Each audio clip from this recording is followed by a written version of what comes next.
Hello, friends. Hey, it's Jamie here with Reese Homes. We're in the 30th day of the stay-at-home order for the state of Washington, and I wanted to give you an update on the real estate market that's happened since then. So when we look at everything that's happened, new listings since the stay-at-home order came into effect, what we see is homes are selling.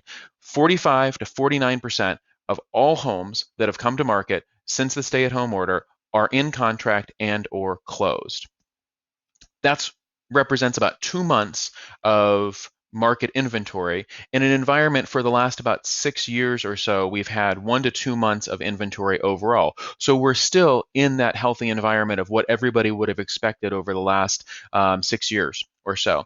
Now, when we compare that to historical, anything less than 4 months is a seller's market, and 4 to 6 months of inventory is a balanced market. So we're still in good, healthy territory. Now, that isn't the whole story. Of course, activity is down. There are a lot of buyers and sellers who are staying home, whether it's due to job or income insecurity or just intolerance to risk, not knowing exactly what's going to happen over the next 2 to 6 months. They're staying at home, waiting things out until they have better indications. And we're seeing that reflected in a 20 to 40% drop in different metric levels of activity. We're seeing, if we're comparing April of this year to April of last year, the first 3 weeks of of April, we're seeing for sale listings, the total listings for sale down by about 20%, new listings down by about 33%, sold listings down by about 23%, and pending listings down by 40%.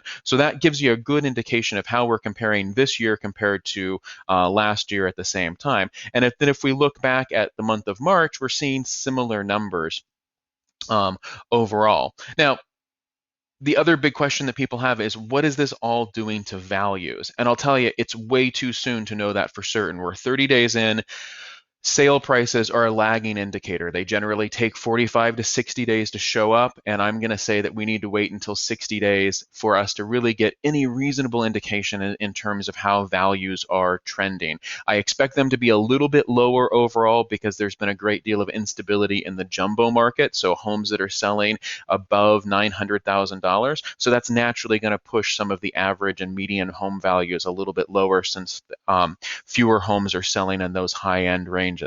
Now, as soon as we get those numbers, we're going to push them out to you. Now, overall, though, we have a cautious optimism in terms of what we see. It's way too soon to know for certain. However, knowing that the market just didn't stop and we didn't see 50, 60, 70% declines in activity, we did not see the homes that come to market taking long periods of time to sell, are a good indication that we have an opportunity for this to be certainly an interruption in our market, but not a catastrophic interruption in our real estate market. Now, I'm not saying that that's not going to occur. I'm just saying that early indications are that things are healthy. And as long as we maintain this balance between buyers and sellers, what you're going to find is that sellers are going to feel confident that they can bring their homes to market and their properties will get sold, and enabling them to do whatever it is that they want to do, whether that's moving up, downsizing, moving across town, anything like that. And buyers, as long as sellers are willing to come to market, are going to have confidence that when they get into the market, that there is going to be inventory for them to buy. That's certainly what we've seen here in the first 30 days. We're hoping that that continues on in the next 30 days, whether that's stay at home or some version of a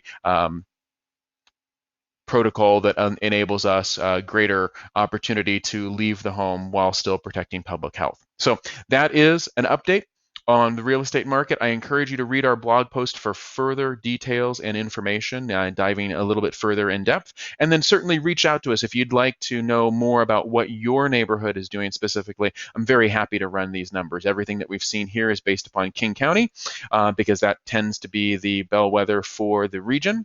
But I'm also very happy to answer it about your community and your neighborhood. Thanks for watching, and we look forward to talking to you soon.